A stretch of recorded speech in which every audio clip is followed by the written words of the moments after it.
at I the end of know. the presentation. Exactly. Rumi, can you see my slides? Yes, everything is fine. Perfect. Wonderful. Okay. All right. I have 10 minutes to tell you about BLP. So for those I haven't had the pleasure of meeting, it is so nice to be here today. As Jerry and Charlotte pointed out, huge fan of Merit Summit and so excited about the awards initiative that's going on, and actually thrilled that business leadership program is being considered for the awards. And so we refer to our program as BLP. I do have the pleasure of leading our program globally. I'm based in San Francisco in the Bay Area and have been here in lockdown. Not a bad place to be in lockdown for the past year and a half, but looking forward to traveling soon, as I'm sure many of you are.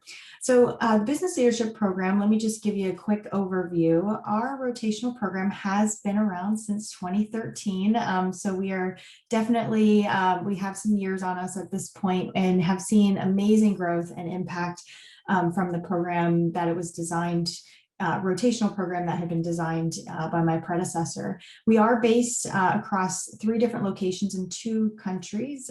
So we are in Ireland, and we're also based in North America. So Europe and North America are 2 regions, and then specifically we've got Dublin, Ireland, San Francisco, and Chicago.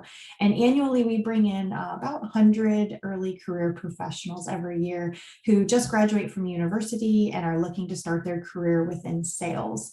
So we are a very sales specific program, and we are a flagship program that we've been around the longest. To date, we have over 500 alumni, so certainly that number continues to grow given our annual run rate is 100 individuals. And when I talk about my small and mighty team, that is myself and 5 other individuals, we truly are small and mighty because we run everything end to end. When we partner very closely with our recruitment team, we spend a lot of time on the development of the associates, as you can expect when they join.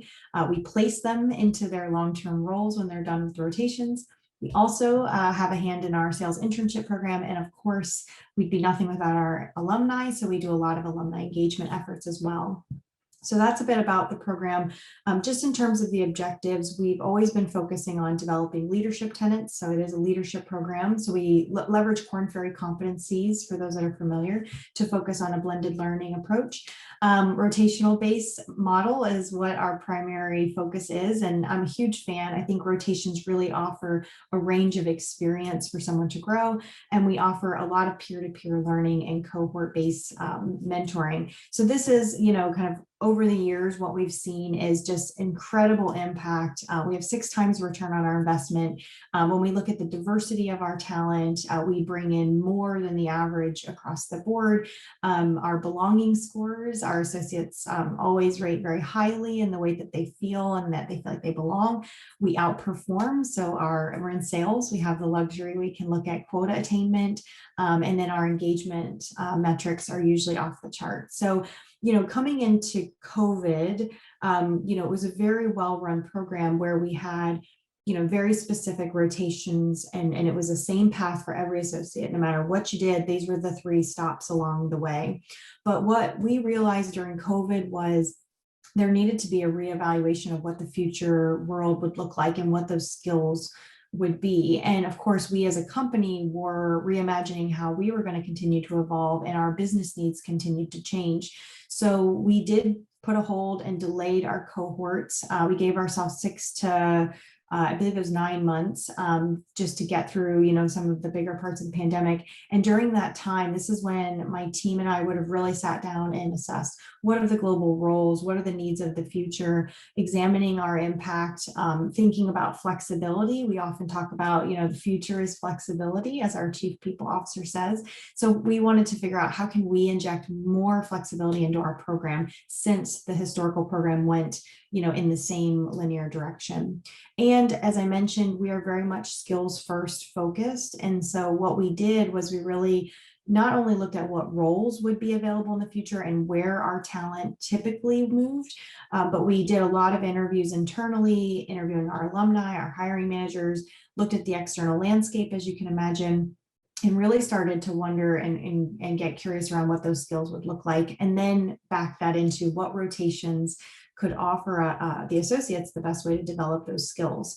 So that's where we spent a lot of time this past, I'd say, fall, winter, really looking at it, because we had 50 amazing human beings joining us in January of this year. So we had to work extremely fast. And I will say we are truly building the plane while we're flying it right now.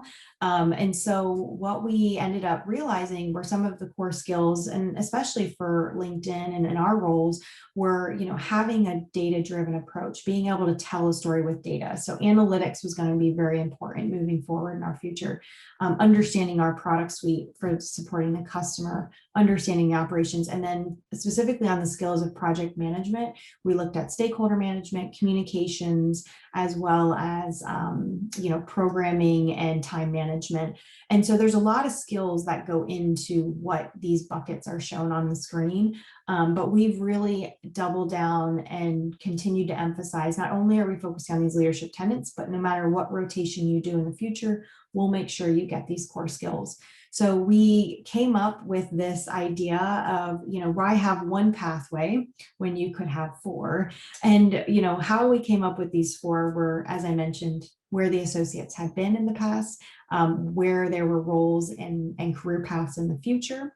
So we ultimately, at the end of the fall, winter, came out with these proposed pathways.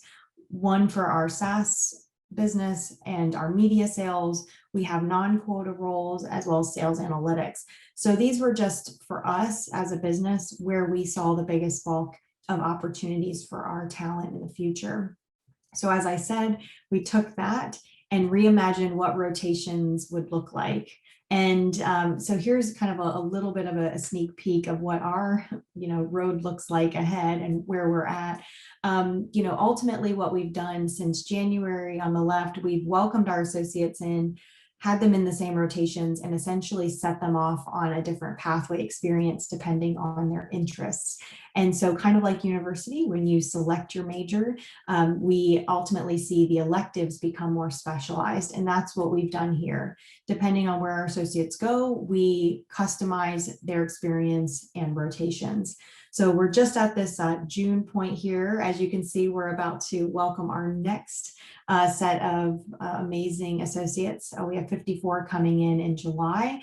So we get to not only learn from what we've experienced so far, but we're continuing to build for what's ahead. So we are in the thick of it. I have so many lessons learned already and so many great successes. We saw our induction during COVID, which was all virtual. It was the highest rated on average.